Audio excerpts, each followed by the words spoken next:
सोचो अगर एक देश चाहे जो तूफान बुलवा ले, बारिश रोक दे, जमीन हिला दे, मतलब ऐसे समझ लो कि नेचर का पूरा रिमोट कंट्रोल उसके हाथ में हो। ऐसा सुन के ही बड़ा डर सा लगता है। अमेरिका के पास था ऐसा ही प्रोजेक्ट, नाम था हार्प।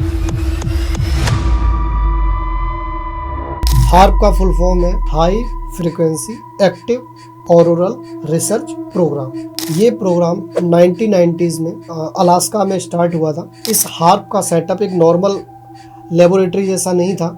इसमें 300 से ज़्यादा बड़े बड़े एंटीनास लगे थे।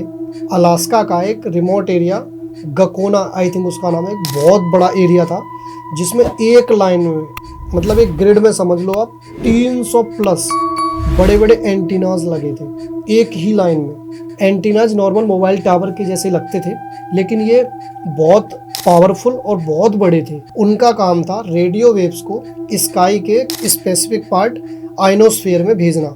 एग्जाम्पल से समझो आप, जैसे आप मैग्नीफाइंग ग्लास से सूरज की रोशनी एक पॉइंट पे कॉन्सेंट्रेट करते हो तो वहां पे क्या होता है, आग लग जाती है। वैसे ही एंटीनास रेडियोस वेव को एक साथ कॉन्सेंट्रेट करके ऊपर भेजते हैं। आइनोस्फीयर वही जगह है जहाँ से रेडियो सिग्नल्स को बाउंस करके दुनिया भर में कम्युनिकेशन होता है। तो यूएसए के साइंटिस्ट का कहना था कि इससे कम्युनिकेशन और अच्छा होगा, जीपीएस आपका बेहतर वर्क करेगा और एटमॉस्फेयर समझने में मदद मिलेगी। लेकिन भाई यहीं से समझ आती है अमेरिका की असली चाल। लोगों का कहना था कि बड़ी फ्रिक्वेंसी वेव्स सिर्फ स्टडी के लिए नहीं हो सकती है। इसका मतलब साफ था कि अमेरिका के पास एक जियो वेपन था। ये प्रोजेक्ट बारिश करवा सकता था, बारिश को रोक सकता था, तूफान क्रिएट कर सकता था और सबसे बड़ी बात, ये अर्थक्वेक तक ट्रिगर कर सकता था। 2010 का हेती का अर्थक्वेक, फिलीपींस का साइक्लोन, लोग इन सबको इसी हार्प से जोड़ते थे। रसिया और ईरान का तो ओपनली बोलना था कि अमेरिका नेचुरल डिजास्टर को अपने फेवर में यूज करने की कोशिश कर रहा है। और बहुत ज्यादा बैकलैश झेलने के बाद 2014 में यूएस एयरफोर्स ने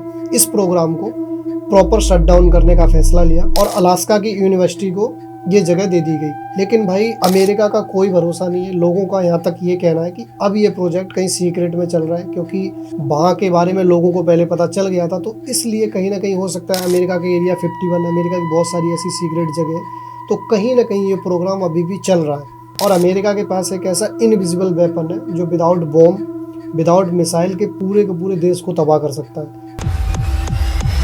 और सच में कोई भरोसा नहीं है इनका। इन्होंने एक ऐसा एटम बम बनाया था, सबसे पहले इन्हीं लोगों ने बनाया। तो कोई भरोसा नहीं है, अमेरिका कुछ भी कर सकता है, कुछ भी कर रहा होगा।